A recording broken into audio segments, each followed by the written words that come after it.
Hi అండి. అందరికీ నమస్కారం. Welcome to my channel. ఈ వీడియోలో ఏపీ ఉద్యోగులు మరియు పెన్షనర్లకు ఐఆర్‌డీఏలపై తాజా సమాచారం, అలాగే కొన్ని పెండింగ్ బిల్స్ జమ అవుతున్నాయి.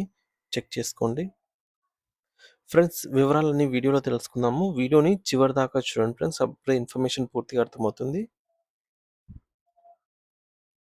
ఆంధ్రప్రదేశ్ రాష్ట్ర ప్రభుత్వ ఉద్యోగులు మరియు పెన్షనర్లకు సంబంధించి అత్యంత కీలకమైన ఆదాయపు పన్ను ఇన్‌కమ్ టాక్స్, అలాగే మెడికల్ రియంబర్స్‌మెంట్, మధ్యంతర భృతి ఐఆర్, కరువు భత్యం డీఏ మరియు 12వ పీఆర్సీ అంశాలపై తాజాగా కొన్ని ముఖ్యమైన అప్డేట్స్ అయితే అందుతున్నాయి. ముందుగా ప్రతి ఒక్క ఉద్యోగి మరియు పెన్షనర్ గమనించాల్సిన విషయం ఏమిటంటే ఇన్కమ్ ట్యాక్స్ ఈ ఫైలింగ్ మరియు ఫస్ట్ క్వార్టర్కి సంబంధించి టీడీఎస్ ప్రక్రియను పూర్తి చేయడానికి జూలై 31వ తేదీ ఈ నెలాఖరు అనేది గడువుగా నిర్ణయించబడింది. ఈ గడువు ముగియడానికి సమయం చాలా తక్కువగా ఉన్నందున ఎటువంటి జాప్యం చేయకుండా మీ యొక్క ఆదాయ వ్యయాలను వివరాలను తనిఖీ చేసుకుని ఫైలింగ్ ప్రక్రియను వెంటనే పూర్తి చేసుకోండి. ఇదే ఉత్తమము. అయితే ఇక్కడ గుర్తుంచుకోవాల్సిన విషయం ఏమిటంటే ఈ ఫైలింగ్ సకాలంలో పూర్తి చేయడం అనేది కేవలం కార్యాలయ సిబ్బందిపైనే కాకుండా వ్యక్తిగతంగా ఆయా ఉద్యోగి లేదా పెన్షనర్ యొక్క పూర్తి బాధ్యతగా ప్రభుత్వం అయితే పరిగణిస్తుంది. కాబట్టి ఏమైనా సాంకేతిక ఇబ్బందులు రాకముందే ఈ పనిని ముగించుకోవడం మీ ఆర్థిక క్రమశిక్షణకు ఎంతో అవసరము. మరోవైపు గత కొంతకాలంగా మెడికల్ బిల్లుల కోసం నిరీక్షిస్తూ ఉన్న వారికి ఒక శుభవార్త అందుతుందండి. జనవరి 2026 మరియు ఫిబ్రవరి నెలల్లో సబ్ ట్రెజరీ ఆఫీస్ ఎస్టీఓ స్థాయిలో అన్ని రకాల తనిఖీలు పూర్తయ్యి అప్రూవల్ పొందినటువంటి మెడికల్ రియంబర్స్మెంట్ బిల్లులకు సంబంధించిన నగదు ప్రస్తుతం ఉద్యోగులు మరియు పెన్షనర్ల వ్యక్తిగత బ్యాంకు ఖాతాల్లో క్రెడిట్ అవుతోంది.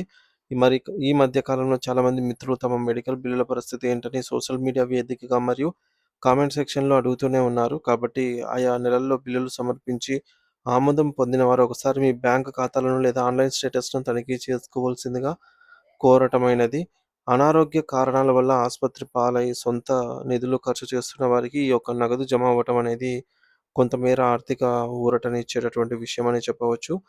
ఇకపోతే ఉద్యోగులు ఎంతో ఆసక్తిగా ఎదురుచూస్తున్న 12వ పీఆర్సీ మరియు ఐఆర్, అలాగే డీఏలు.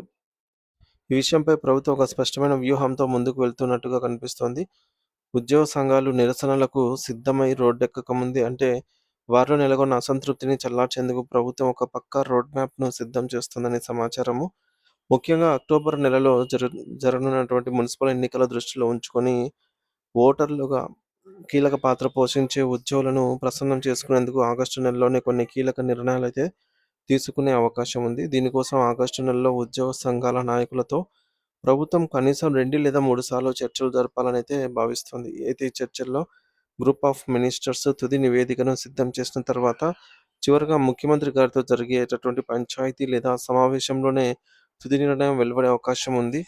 ప్రస్తుతానికి అందుతున్న ప్రాథమిక సమాచారం ప్రకారంగా ప్రభుత్వం ఏప్రిల్ 2027 నుండి అందుబాటులోకి వచ్చేలాగా 5% నుండి 10% వరకు మధ్యంతర భృతి ఐఆర్ ఇంటీరియం రిలీఫ్ ప్రకటించే అవకాశం ఉందని విశ్లేషకులు భావిస్తూ ఉన్నారు. దీంతో పాటు పెండింగ్‌లో ఉన్నటువంటి కరువు భత్యాలలో కనీసం ఒక డీఏను తక్షణమే విడుదల చేయాలని ప్రభుత్వం యోచిస్తున్నట్టు ఒక స్పెక్యులేషన్ లేదా ప్రచారం అయితే సాగుతోంది. అయితే కేవలం 5 లేదా 10% ఐఆర్ అనేది తమకు ఏమాత్రం సరిపోదని, పెరిగిన ధరల దృష్ట్యా మరింత మెరుగైన పర్సెంటేజ్ ఇవ్వాలని ఉద్యోగ సంఘాల నాయకులు పట్టుబడుతున్నారు.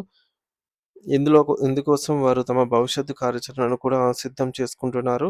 ఏదేమైనప్పటికీ ఆగస్టు నెల అనేది ఏపీ ఉద్యోగ మరియు పెన్షనర్ల పాలిట ఒక కీలకమైనటువంటి నెలగా మారబోతోంది. ఎందుకంటే ఐఆర్ మరియు డీఏల ప్రకటనపై ఈ నెలలోనే ఒక అధికారిక ప్రకటన వెలువడే అవకాశాలు అయితే మెండుగా కనిపిస్తున్నాయి. సో, మొత్తానికి ఆదాయ పన్ను ఫైలింగ్ గడువు జూలై 1తో ముగుస్తుంది. సో, దీనిని వ్యక్తిగత బాధ్యతగా భావించి పూర్తి చేసుకోండి. జనవరి లేదా ఫిబ్రవరి నాటి అప్రూవల్ పొందినటువంటి మెడికల్ బిల్స్ ప్రస్తుతం ఖాతాలో జమ అవుతున్నాయి. చెక్ చేసుకోగలరు.